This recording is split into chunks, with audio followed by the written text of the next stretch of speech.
All right, everyone, welcome to episode 5 of Controlled Chaos. I am your host, Jason Liederfine, U.S. Army combat veteran and current Chief Operating Officer for Cage Fury Fighting Championship. We definitely have a great guest on today that I think you've probably, if you've ever followed the sport of MMA, you've seen him a million times. You might not know exactly who he is, but I guarantee you've seen him.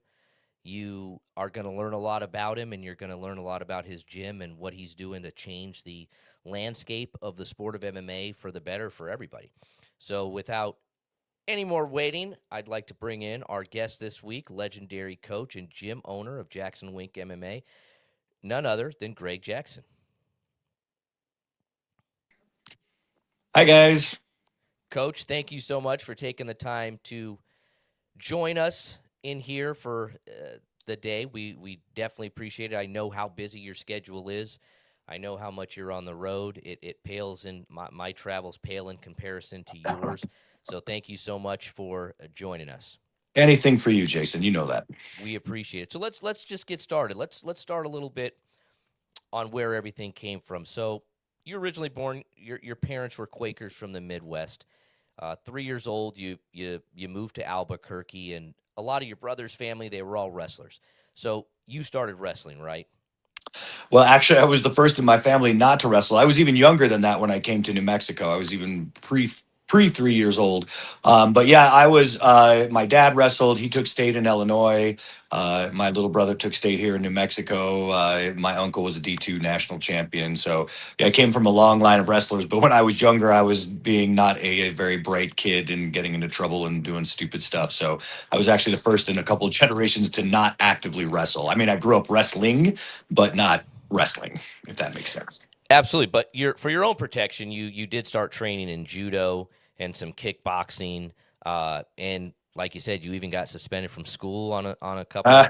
occasions for instigating some fights here and there. Well, instigating is, we can't remember who instigated what, but yeah. Actually, my parents put me in Aikido as the very first martial art because they were pacifist and hippies. They wanted me to try to do a nonviolent martial art, which went about as well as you can imagine that went. And so, yeah, I just bounced around trying every martial art I could just to try to figure out how to do this thing. Again, because I didn't watch like a Bruce Lee movie and was inspired to do martial arts and stuff. I needed to like fight tomorrow, so it was necessity based. I really needed to figure this stuff out very quickly, and so just the trial and error of doing that is kind of the beginning of that journey. Well, then right after high school, you ended up founding your own martial art, right? I did like an idiot. So when I was 17, I opened my school up. This would have been 1992. And I called it Gaijutsu, which is like horrible Japanese for way of the street. Because at that time, I was a big self defense guy. I really enjoyed the learning and the executing of it, and everything about the martial arts was such a positive thing for me. And so like teaching, I'd already been getting in, as we alluded to, some scuffles here and there. And so my friends had seen that stuff and wanted to know how I was doing the stuff I was doing. And so I started training them and then opened up a school. And yeah, that was kind of the start of that journey. So we go from you starting your own martial arts, your own school, 17 years old. And if I tried to list all of the awards and recognition that your school's gotten, I'd be talking for 45 minutes straight. How do we go from a kid getting in trouble in high school with some hippie parents that don't even want him in martial arts to going to becoming one of the most recognized and established, respected coaches in the world? Well, it's kind of a big coincidence. I was lucky to get in early, and I was actually never interested in coaching at all. I love teaching. But when the UFC came out, I believe like 94, something around there. The My students, because we were already doing like kind of a caveman primitive version of what I always say the Gracie families were like the PhDs, and we were kind of in kindergarten. They had it all figured out. And I'm always grateful to them for creating that entire revolution. But coming from me, I didn't really care about competition that much because it wasn't for, I was a dumb 17-year-old kid. Oh, it's not realistic. You know what I mean? Like you end up fighting three or four guys. So again, I was much more of like a self-defense guy. So my students talked me into it. They said, well, we're kind of doing something similar. Let's go do some of these competitions. So I thought, we might do okay, whatever.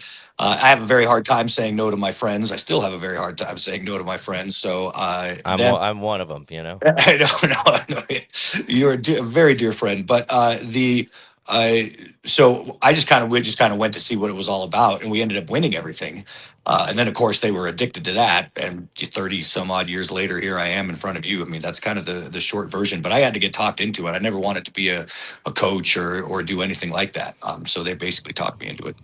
What people, like I mentioned, a lot of people have probably seen you almost every UFC event. You're cornering somebody, and they see you there. But what they don't get is you spend more of your time traveling with guys at regional shows and going to Albuquerque and Memphis and New Jersey. And I've seen you all over the country, dedicating yourself to those guys that you think are going to make it to the next level. And something that I've noticed about you is I've never heard you raise your voice. I've never heard you cuss anybody out. I've never heard you get overexcited.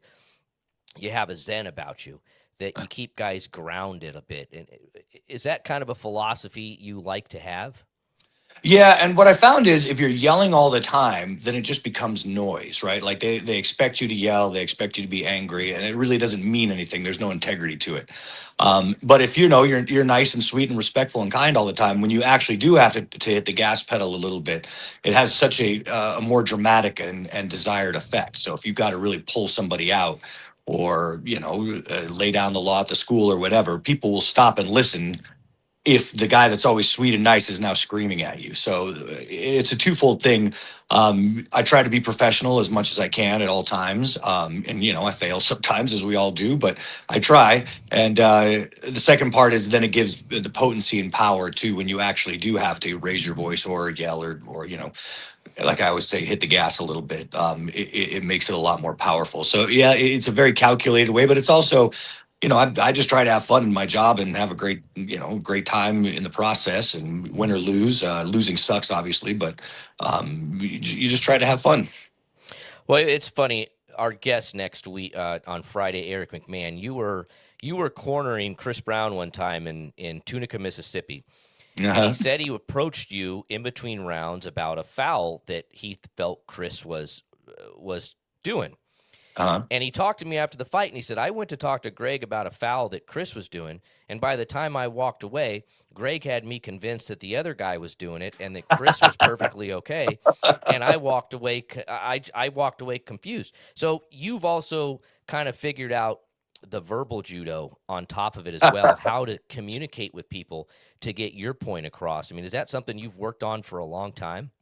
Yeah, I mean, that's just experience, right? Like, so I've probably cornered more fights than any other coach at this point. I'm sure somebody will pass me eventually just because I've been doing it so long. And in the olden days, there was, you do 8, 9 people on a single card. So, especially at the regional level. So, yeah, I've done a ton and just experience, just like, okay, you're not going to catch many flies with vinegar, as they say, and you just have a logical point, present it well, and hopefully it stands on its own. But yeah, a lot of experience, a lot of trying to figure out the best way to do my job. And now, we say Jackson Wink. People might not know, about Coach Winklejohn, who is your striking coach. Yeah. And I've seen the relationship that you guys have, and it's so unique and so. I think the compliment that you guys do to each are with each other is so amazing.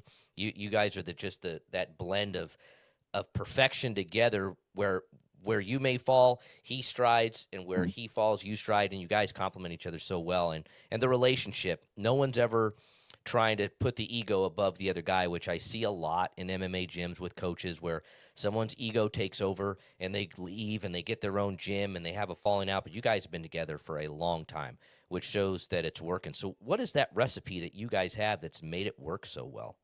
Well, so Mr. Winklejohn, I call him my big brother because he really is. I You're mean, little bro, he's big bro. exactly. So he's about 12 years older than I am and a great kickboxing champion.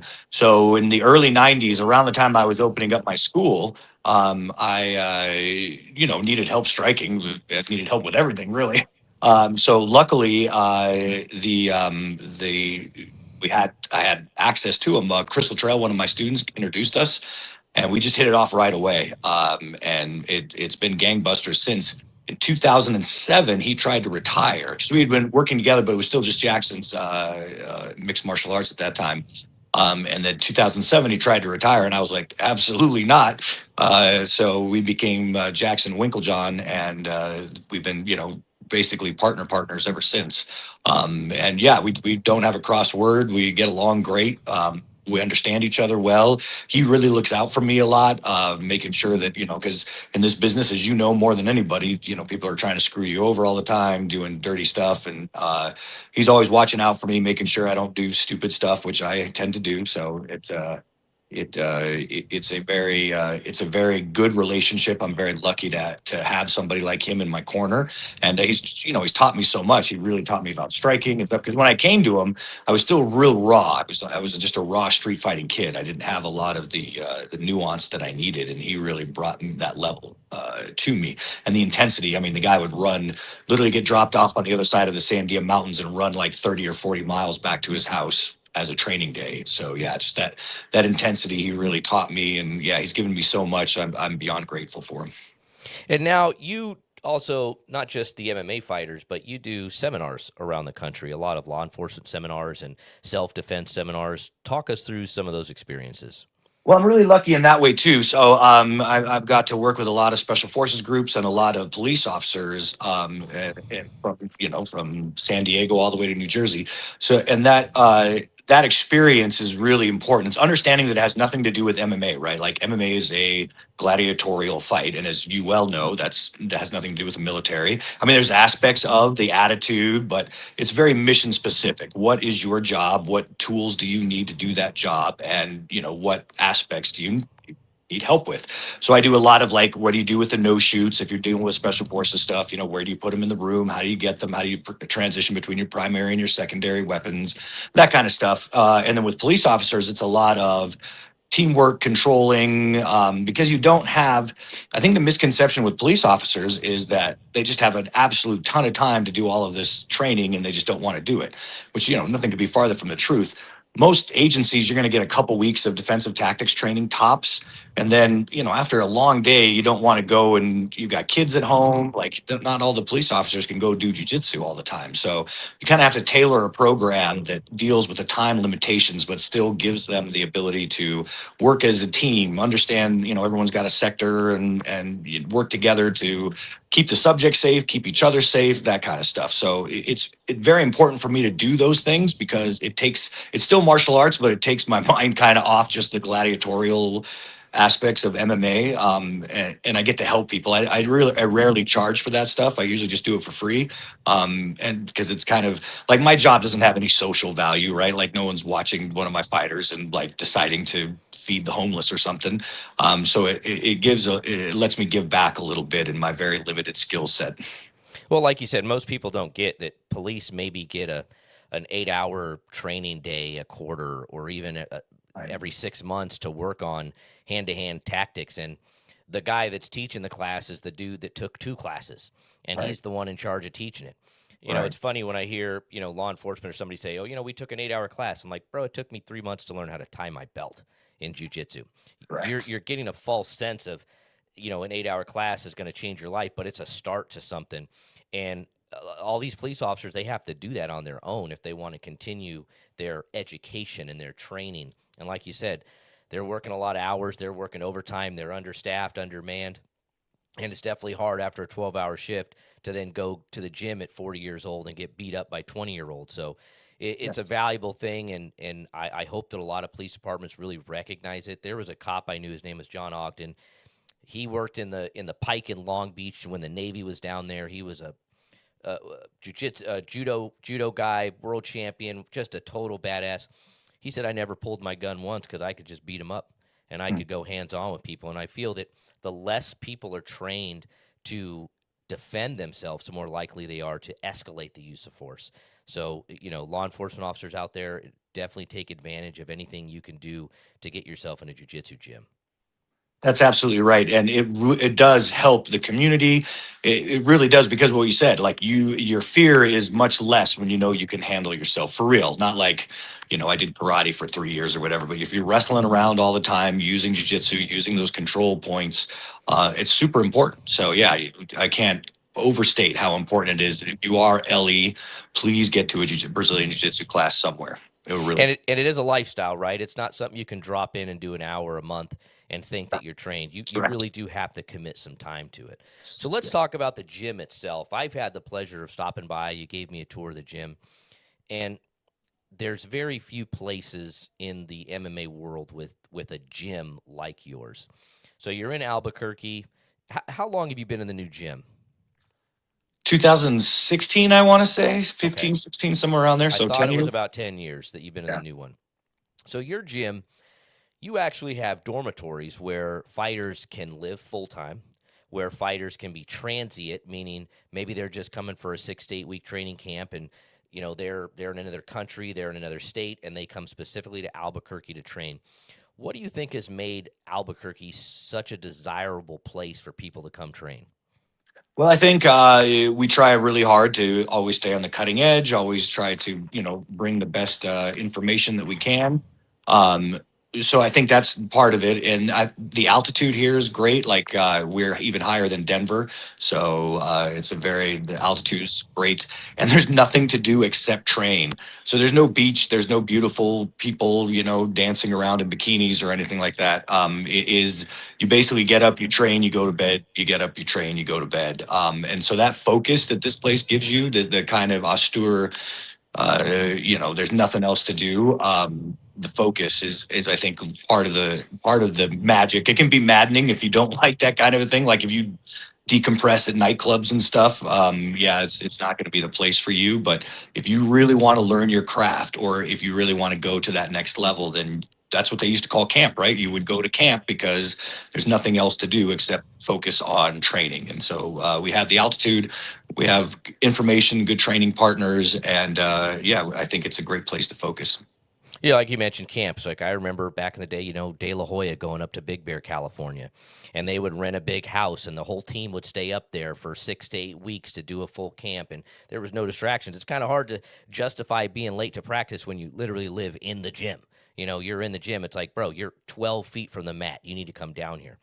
Now, what kind of benefits the guys get to live there? Can they come down and work out on the mats whenever they want? How does that work? Yeah, if you want to come down, and there's high end apartments there, there's dorm rooms there. But yeah, it's really a 24-hour. I mean, I'll go there sometimes 8, 9 at night, and the fighters are still training, working together, and that's what's really cool, especially because there's so many people from all over the world. You get all these different people working together. So you're going to work with Russians and people from China, and it's just everywhere is somehow represented at some point. And so watching those cultures interact, watching the people interact, watching the techniques interact, asking each other questions and stuff, training together, it's a lot of fun to be a part of. I just sit back and watch sometimes, just amazed at these different people that might not meet. If in the middle of China, you might not hang out with somebody from Spain, but there they are training together and having a great time, and it's really cool to see.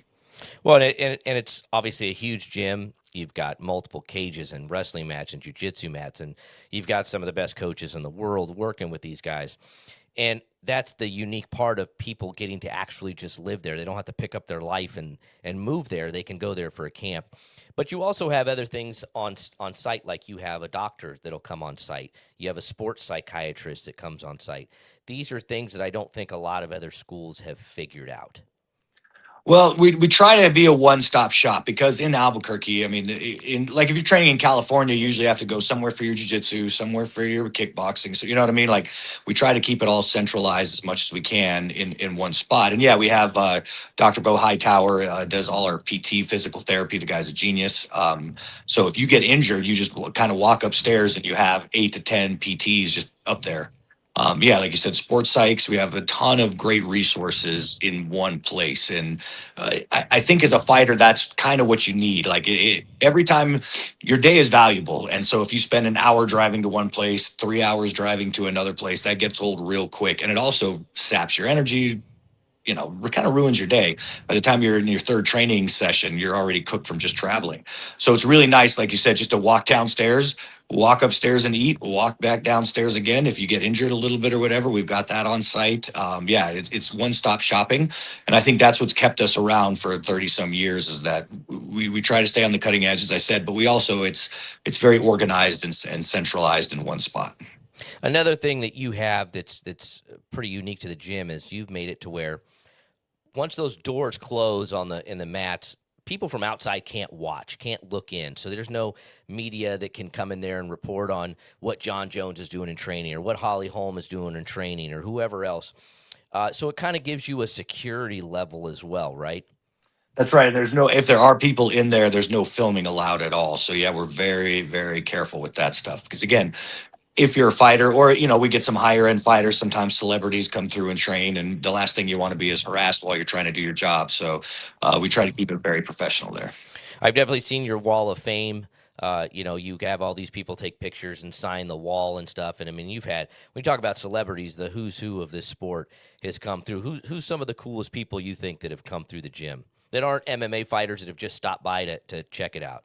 It was Besides really me, cool. besides Yeah, me, of yeah, course. that's right. Number one is Jason. It's really fun to see people in different arts and stuff. So we get a lot of musicians, rappers that come through there, rock stars that come through there, a ton of actors. And it's really fun to talk to people that love the martial arts and then can kind of tie in what they do with what we do. I was just hanging out at the Judo Nationals, and I met the guitarist from Five Finger Death Punch, and the guy's a great martial artist, a great judo player, and I'm just learning from him while I was there. I was asking him questions and seeing how he addressed stuff, and I love to learn. And yeah, it's super fun. You never know who you're going to meet. And the guys that really love the martial arts. It's so much fun. Like Denzel Curry's a genius rapper, but the guy can fight. You know what I mean? Like we train together. He's an awesome person, and that goes for all the artists that come through there. You have to pinch yourself sometimes with so many people that are so talented and so professional at what they do. And then there's like skinny old me hanging out with them. I don't know. It's a lot of fun. I have a great time with it. That's what's really cool about this sport is, we've gotten to meet a lot of people and, you've gotten to be in the corner of so many world championship fights and there's so many champions that have come out of Albuquerque. What would a guy, if, let's say I'm fighting and I'm serious, I want to be a serious professional and I say, you know what, I want to go to a training camp at JacksonWink. What's the process in that? What do I do? You jump on our website. There's a little kind of application thing that says, "Hey, here's who I am." And then our gym manager Hope will get back to you, and she'll say, "Here's the dorm rooms that we have available and the prices." And yeah, we just take it from there. So step one is the JacksonWink.com. You jump on that website. There's a little thing to apply to come down, and yeah, we'll get the ball rolling. All the classes are very inclusive. I'm teaching a ton of them, and all the other coaches are there as well. So it's not like you won't see any of us. We're there 24/7 all the time. So yeah, it's not like you're going to get here and you work with some guy that you've never heard of or anything like that. Like you jump right in with us. And again, we have a lot of fun. It's a very positive atmosphere. We're all laughing and training hard, puking, and having a great time doing it. I know Joey's involved in a lot of classes. Wink is doing a lot of striking. You're kind of that overall guy that's looking over everybody, and you're a game plan guy for stuff. That's what I've been told about you a lot. Is if you listen to Greg, he's going to give you a game plan. If you follow it, you're most likely going to win your fight. How hard is it to study all this tape and come up with these game plans for guys? Well, that's actually one of the parts I really enjoy about the job is because these guys, the MMA now, as you know, I mean, you know better than anybody, how much more talented each generation is getting. They're just getting tougher and tougher and smarter and more well trained with more information. So solving those problems with these amazing athletes, everybody that we have to go and compete against, I have so much respect for. The more you study them, the more you get a lot of respect for them. And trying to solve the problem of these hard fights of these guys that are real issues, real problems for people. Trying to figure out a way to beat those guys is so fun to do. It's so mentally stimulating. It's so involved. It's really that process is a lot of fun for me. It's like playing a video game except for real. So it gives you this and if it does work out, if you do make the right call, it gives you such a great sense of accomplishment to see your friend win and do it in a way that was creative and smart and all those great things. So it is a hard process, but it's a process that I really enjoy. And a lot of people just don't get that when we dedicate that much time to somebody competing, we don't just have there's not a financial stake. It's an emotional connection with these people. There's a lot of guys that I know. I don't enjoy watching them fight because I don't want to watch them fight. I don't want to see my friend not achieve their goal. So Right. it can be difficult. You've gotten to get a lot of guys to the highest of the highs, but unfortunately, we see the low of the lows sometimes. Guys do lose. It happens. What I've noticed on the regional scene sometimes is there's a lot of coaches that take a fighter's loss personally, that it reflects on them if a fighter loses. So what their goal is to take the easiest fights possible because they want to make the fighters win about themselves. Something that you guys don't do. Have you seen that type of attitude in the sport? I think so. It's about that is really like wanting to be a Bruce Lee, right? Like you want to be regarded as this amazing coach, and everybody wants to come work with you and stuff. But if you're going to do a lot of fights, you are eventually going to lose. And listen, you're not going to always make the right call, too. Like as a coach, I've made it. I mean, I've done thousands of fights. I've made hundreds of mistakes. Like so, nobody's perfect. So you have to be very confident in yourself. And the second thing is the way I always look at it is the win is for the fighter, not for me, right? They're the ones in there risking it. They're the ones in there, getting hurt, being brave, dealing with the pressure. That's them. So when they win, they get that. I don't, that has nothing to do with me. I'm just support. I just help. But when they lose, I take that part very personally. I'm like, well, I wish I would have prepared them better or figured out a better game plan or figured out a way to win. And sometimes, it's not in the cards. And sometimes you do make mistakes. But I always say that the wins are for them and the losses are for me, and that's always the way I feel about it. If you notice, if you watch, when the fighter loses, I'm the first one in the cage. Like I'm the first one to go up to him and hold on to them or whatever they need and tell them they're going to be all right. That's fine. But when they win, I'm the last one in. Let the other coaches get in, let them get their shine and stuff. And that's just more of that attitude for me. It's very important that I keep in my mind always the wins are for the fighters, the losses are for the coaches. Well, I rarely text people when they win because look, I know everybody's celebrating it and they're going to get 1,000 messages. They've heard it a million times, but I try to be the first one when they lose to let them know that I watched it and I think they're great and Okay. everything you can say to be positive to know because like I forgot who it was. There was a heavyweight champion. He said, "Man, when I'd win, I'd have 100 messages." But when I lose, not a single person hit me up. Not a single person said anything to me. And that's for a fighter, man, that's the lowest of the low when you lose a fight. So that's the time they need you the absolute most. Absolutely. And just understanding that it's their journey and your support, I think, is very important for coaches because I mean, as you well know, fame's a monster. It brings out the worst in you so quickly. Like, and everybody falls, even, myself, I've fallen prey to it. Not that I'm famous, but even that little bit can make you act a fool. And so it's important to remember where you belong, who you are, and why you're there. Yeah, absolutely. And, you know, understanding how great it is to win that you're going to lose like you said and it's unfortunate and it's part of the journey but like we said as long as you learn something from it you're going to continue to be great. So let's talk about what you really think it takes to be a champion in the sport of MMA. I think a lot of guys just don't quite understand how hard a John Jones, a Holly Holm, a George St. Pierre and all these guys work to get to where they are in the sport. Are you going to be a UFC champion, running 2 miles a day and going to jujitsu practice for an hour and hitting pads with your coach? Or what do you think it takes to actually be a champion?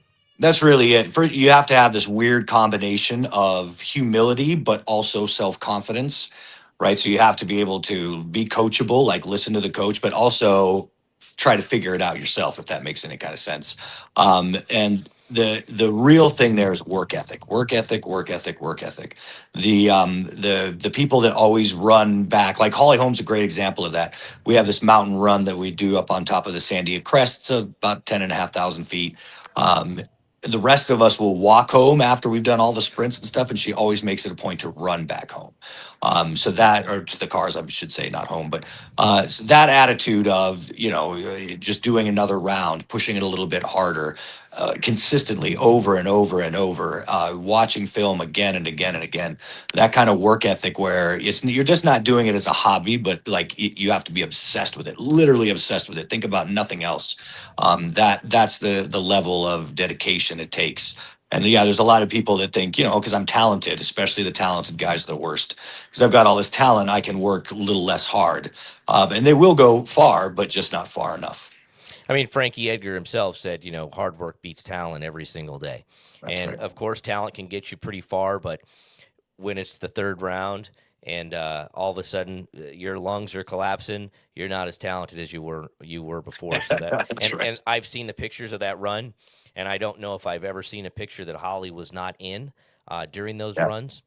And I guess that's another really great thing about Jackson Wink and Albuquerque and being at that gym is you're afforded not just the combat arts portion of it, but also the conditioning portion and the determination and all that stuff, which is so important as an MMA athlete to reach to the top. Right. Because you have to have the whole picture, right? Like if you could have the perfect technique, but like you just said, if you don't have the conditioning to apply that technique, then basically you don't have that technique. So having the entire picture, the psychology, the physical ability to do it, and the right information, that you really have to have all of those things and being pushed all the time. Like you constantly have to learn new stuff, constantly have to push your conditioning, and constantly have to be comfortable with your psychology as well. Like a lot of people tell you, if you're the best guy at the gym, you're probably not at the right gym. That's right. So, you're probably never going to be the best guy at Jackson Wink because there's so many bodies and there's so many people. And you also bring in specialists, right? You bring in a guy and he might not be a fighter, but he's such a good wrestler that he's going to work with guys just specifically on wrestling. You'll fly people out that will mimic an opponent for somebody. That, hey, this guy's about the same height. He's the same type of wrestler, jiu-jitsu guy. He's got the same reach. He's got a lot of those attributes. So we're going to bring him out and we're going to make him your workout partner for this entire camp. That's right. So that you get used to that body type. That's absolutely correct. And a lot of people just don't think about that or don't have those connections that you do, having worked all. I don't think there's a state you've probably not coached in or been licensed in. So That's you've true. gotten to meet people all over the country. I mean, I introduced you to Lucas Bird when we were in New Jersey. You're always Yep. looking to meet new guys. And so next time there's a flyweight fight against a really good wrestler, you'll probably hit up Lucas and say, hey, you want to come out for a couple weeks and do some wrestling with us? Absolutely. And it really, iron sharpens iron. So if you've got good training partners, and again, they don't have to be necessarily MMA guys. If you've got a great wrestler working wrestling with you, that's awesome. And you are going to improve. And I'm a big believer in cross training, including other coaches. So I've been very lucky to meet a lot of great coaches, much better than I am, and a lot of great fighters that are, yeah, willing to come down and train for a month or two and have a great time doing it. What's funny is you bring up cross training. Is I've heard a lot of coaches turn down a fight because, oh no, we've trained with that guy before. And their training with that guy before was one time they were at a seminar and they consider that training with each other. Where you've literally had guys fight each other for world titles from the same gym. You split the gym. You coordinated training time so they were never in the gym together. You split the coaching staff to make it as fair as possible. So when I hear people say, I've trained with this guy before, we're not fighting, but you guys have literally had guys from the same gym do it. How do you pull that off? Well, that was necessity as well, and I didn't always pull it off well. A lot of it was the mistakes I made, like when Rashad and John Jones fought. That whole drama situation is 100% my fault. I didn't have any protocols or anything in there at that time. I was still a pretty young coach, and so just by necessity, saying, "Okay, we're never going to do that again." Like that was a big screw up on my part. Let's not make the same mistake twice. That's what kind of led to all those protocols, and usually I'll step out. Sometimes I won't, but usually like when GSP and Carlos Condit fought each other, I stepped out completely. So those kind of fights where I've trained both of them extensively. We'll have some of the coaching staff working with one, some of the coaching staff working with the other, and usually I'll just step out completely. Um, Sometimes I'll stay in depending if the guy's pretty new or whatever, but usually I'll step out. And like you said, we split the time, split the gym, and it works out pretty well. Something that not a lot of people have the staff to accomplish and have the knowledge to accomplish. But like you said, you've done it before, and you've done it for world title fights. UFC championship fights, not just two guys banging on a regional scene where, all right, we're gonna have wrestling practice, just don't partner with each other. You go over here, you go over here. You've literally had to change the entire schedule for everybody, which is pretty amazing. Let's talk a little bit about scoring in MMA right now. I think this is a subject that we just haven't figured out yet in the sport. When I've seen, you see scores all over the place. You'll see a 30-27 for red, a 30-27 for blue, a 28-28 even. Scores are all over the place. What can we do as a sport to better establish? I think boxing was always for me fairly easy to score. 3-minute round, a guy goes down, it's a 10-8 round. It was really easy to score, where 10-8 rounds in MMA are still difficult to get and people are unsure about it. What can we do to make the scoring criteria a lot tighter and more fan friendly so that people watching know we know how this fight's going? That is a great question. It's a great question. And actually, you probably have more insight to it than I do because you have to deal with so many more commissions on that level. Whereas I just have to deal with the decisions.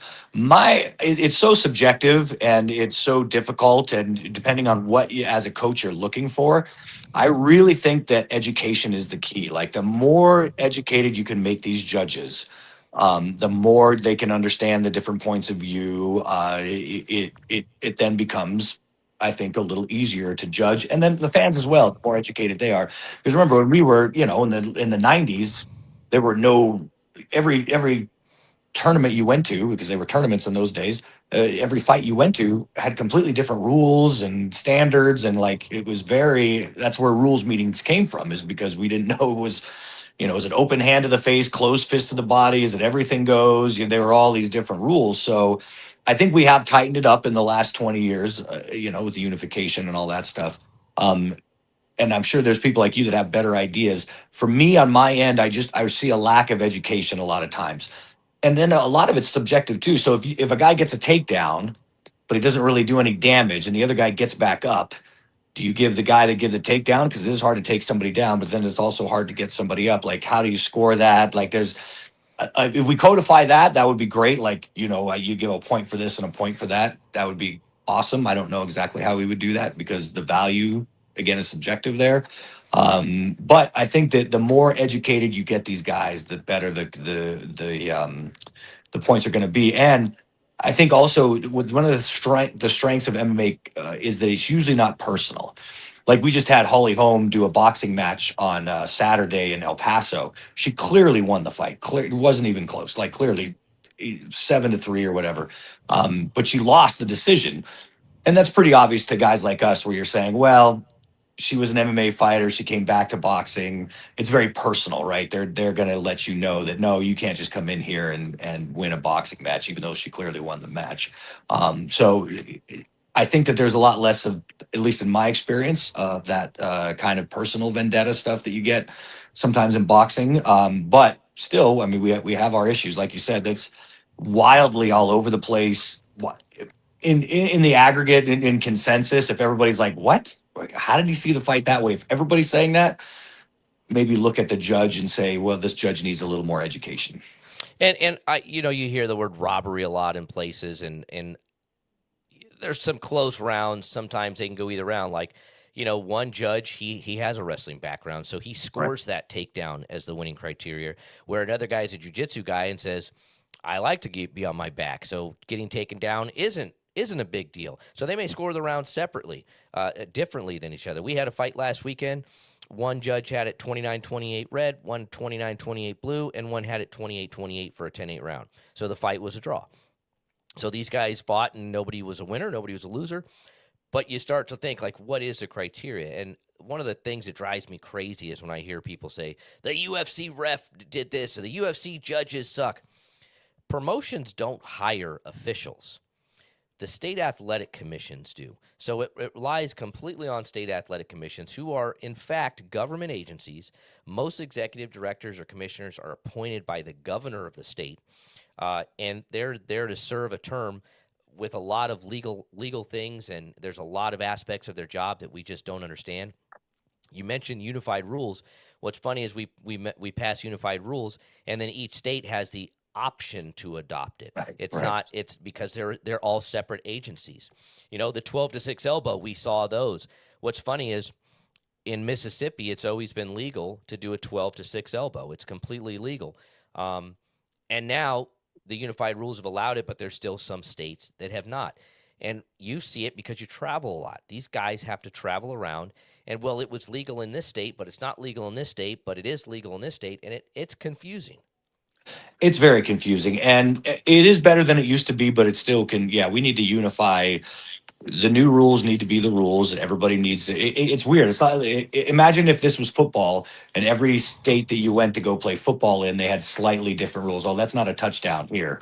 You know what I mean? You'd be totally confused, and I think that is another thing that fans and judges, right? Like you need to kind of unify that stuff because as a fan, I need to understand what the rules are, right? So that they know what they're looking at and if it's legal or not legal. And the same thing with a judge. So yeah, I think we're moving that direction. I hope, like you said, it's very challenging because not everybody is adopting new stuff and moving forward or whatever for whatever reason. I'm sure you have to deal with it more than I do, but unifying it, making it an actual sport with actual rules, and in some kind of codification system for the scoring for the techniques. I have no problem with any of that. My thing is just tell me what the rules are and keep it consistent. That's all Yep. I'm asking, right? Like so that would help me out immensely. I mean, if you box in California, if you box in Wyoming, you box in Florida, New York, boxing's boxing. The rules are the rules. Right. They're not one of them's not going to allow a spinning back fist, and some of them allow a knee to the torso. Some of them a down when you're down if you touch a knee. Some it's if you touch the rope. No, the rules are the rules, and I hope that we can get there to where we don't have to have such thorough rules meetings before every show because we have to. And I've gotten it to where we've got a script where you read every single thing that's a foul, so someone can't say you didn't tell me I couldn't stomp Right. on him when he was down. No, I did. If you didn't pay attention, that's on you. Right. But you will notice I've been told by officials that at a UFC event, basically the officials will go in and tell the guys we're fighting under the unified rules, and that's the rules meeting, and it's up to you to understand those rules. Right. That's And correct. Oh, good, that sir. makes it a lot easier on everybody because it's the onus is on you to understand that. Right. So you are less than 2 weeks away from turning 52 years old. That is Don't look a correct. day over 50, but you're still looking that. That's why I love you, Chase. What's in your 5-year plan, 10-year plan? What have you got going on? Well, professionally, I just want to do this till the wheels fall off. I am going to keep doing martial arts and keep teaching people and keep trying to help fighters achieve their dreams until I can't do it anymore.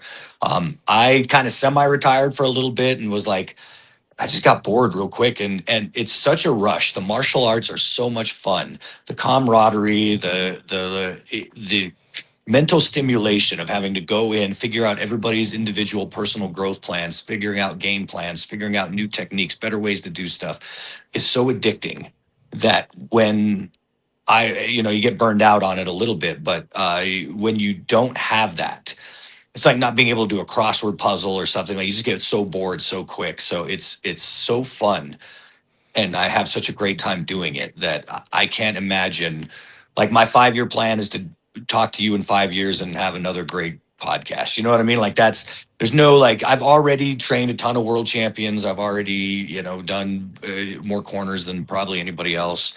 So my goals are kind of achieved already, but the process has not been achieved, and that's the part I really like is just doing the thing. And I'm having so much fun doing it that yeah, like I hope to have this another interview where I'm completely gray instead of just kind of gray now and wrinkled up even more and yeah and still having the same kind of conversations. I would love it. So there's no end in sight right now. Jackson Wink is as strong as ever. Greg Jackson's not going anywhere. He's staying, and you're dedicated to this sport for the unforeseen future. As far as I can take it, right? Like if I go, blind and I can't see anymore, hopefully somebody can read what's happening to me. That's kind of where I'm at right now. It's just so much fun to have such a beautiful art, to be okay at it, and to it's addicting watching people, to have their dreams come true and win and have all this great stuff happen to them. And to be a little part of that is very addicting. Yeah, it definitely is. I just this week we've got notified that several of our athletes have been signed to the UFC, Yeah. and it's just such a compliment when that happens. I mean, we've had guys get signed the week of a fight where they were the biggest ticket seller and main event, and it's never like, ah, man. No, it's I am so happy that that happened, and because that's the goal. That's our goal, is to get guys to the next level. Well, and I think that people need to understand how important the regional scene is. Your show particularly, and there's a few others that are kind of with you. That you guys are the community. People think it's the UFC, but it's not. The UFC is the end game. That's where you end up. But without you guys, there isn't MMA. Like, it doesn't exist. The UFC doesn't exist without you. And that's why it's so important to go to your shows to support that stuff. Like, if you really care about MMA, stop watching the UFC and start going to the regional shows. Go sit down, watch these young, hungry tigers fighting each other and trying to, achieve those dreams. Because without that, like, there is no UFC. The UFC is it's great. It's a big show. It's where it has the money to do a lot of great stuff for you. But without the C4s, without those kind of things, it just doesn't exist. So if you are an MMA fan, go see Jason, please. I'm begging you. Well, it's also how close you can get to an athlete at a regional show compared to a UFC show. UFC show, you're not going to get within 500 feet of a John Jones walking down the aisle. But we've had grappling, Matt. We've done grappling shows as well. We do 4 to 6 a year, where we've had every legend you can think of on the card, and you're in an 800 seat venue where 100%. you can tag them, you can tap them. They're taking pictures. It's like being at a spring training baseball game where Right. the athletes are just so happy to be there. And if you really truly want to be a part of a journey, the regional scene is where you do it. 100%. You get managers that hit guys up once they're in the UFC. Hey, I can manage you. Where were you before? You didn't get me Exactly. sponsors before. You didn't get me the Right. fights. You didn't invest in me. Right. Invest in these guys on the regional scene, because that's honestly where they need it. Absolutely. And it's you can it's really cool to say, "Oh, I saw them win. Oh, I remember that guy. I saw him win." Like, you're really a part of that person's journey now. You went and supported him. You paid your money to watch him fight. That money went to him. So you're really a part of their journey, and I think that's so cool. Now, I see you at a regional show. Is it okay to come up and ask for a picture? Oh yeah, of course. Like, listen, if you want a picture with my ugly mug, more power to you. I'm not sure why you would want a picture with me, but I am always happy to, ask me questions, talk. I'm very, I am well aware after doing this so long that the fans are the reason that we are able to do any of this. So I'm all about talking. I will sit down with you if I have the time. I mean, if I'm in a rush or something, like somebody needs me or something, I'm always very polite and respectful.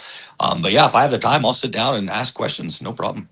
Which is a rarity at this level. Like you said, a lot of guys can't check the ego, but you can, and that's appreciated. And taking the time to be on my show, I wanted people to really know the Greg Jackson that I've known over the Mhm. years, 10 plus years, and the relationship we've developed. And your Christmas card on my refrigerator and all those things are great. And I personally just want to thank you from the bottom of my heart for just being such a good influence for the sport, Oh, because without guys like you, I don't know if the sport would have survived opening up training camps like you have, and building and giving basically a roadmap to success that a lot of guys just don't have.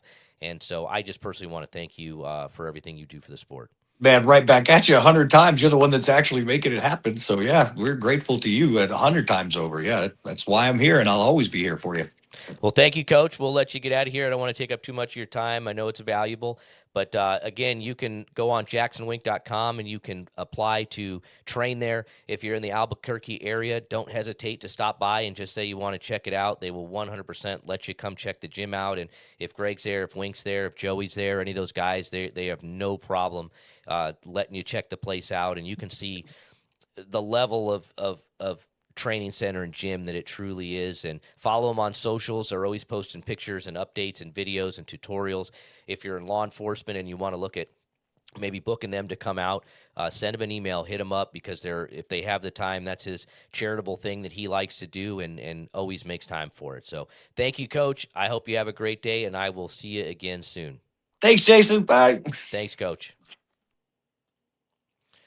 Well, that was legendary coach Greg Jackson from JacksonWink. Just one of my favorite people in the sport that I've had the opportunity to know and get to work with over the years. You got to hear his demeanor and his personality. That's how he is with everybody, not just me, not just people he knows. He's respectful. He's energetic. He's got it all, and he's got this science behind what he does that not a lot of people can figure out. It's like a Dean Thomas, where it's so technical, and he's so articulate about the way that he's planning to have you fight that if you have the opportunity, I strongly suggest you go by and check them out. So I wanted to recap a little bit about what we had this weekend. I got a video, a drone video of our event. We'll bring up. So there we go. That was our outdoor event at Thrill at the Hill at Lafayette Hill at the Union League, just right outside of Philadelphia. It was CFFC 154. In celebration, we got to, in conjunction with the Union League, we got to celebrate with for the 250th anniversary of our country. We were very, very honored to be a part of it. The main event, we saw Kevin Peace become CFFC the first lightweight champion of the world, Kevin Sweet Pea Peace. Look at that. We saw Kevin Peace become the very first male professional double champion in CFFC history. He was the welterweight champion, dropped down, and became the lightweight champion.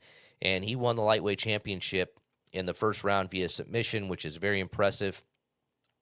He had contemplated actually retiring from the sport and wasn't sure what his path was going to be, but got motivated again. And now he's a two-division world champion in CFFC. Daniel Cormier is helping manage him and coach him. And I really hope Kevin gets a call in the very near future, if not already. I think at 155, he's definitely a threat for anybody on the UFC roster. So I'm excited and happy for him. We had a little fireworks show after the event, which was pretty amazing.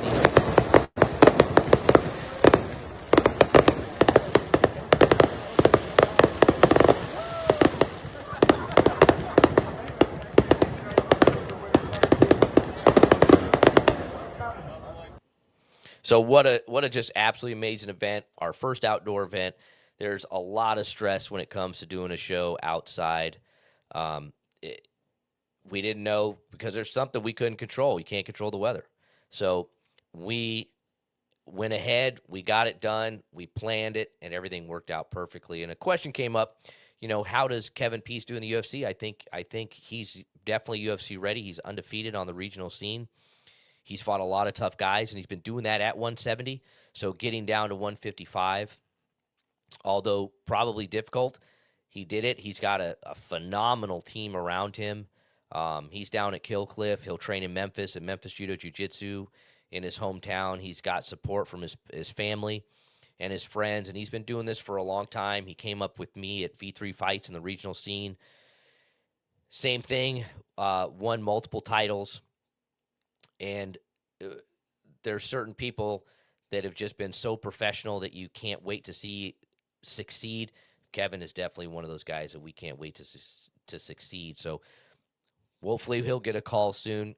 This Friday, we are going to have our next guest, Eric McMahon, who is a local gym owner, BJJ black belt, cancer survivor, a man of faith that has really made faith the center of his life, and also a UFC official. So he's been able to work UFC events around the country, and he'll also be working our event in Philadelphia. So it'll be his first Pennsylvania event that he's worked on June 19th.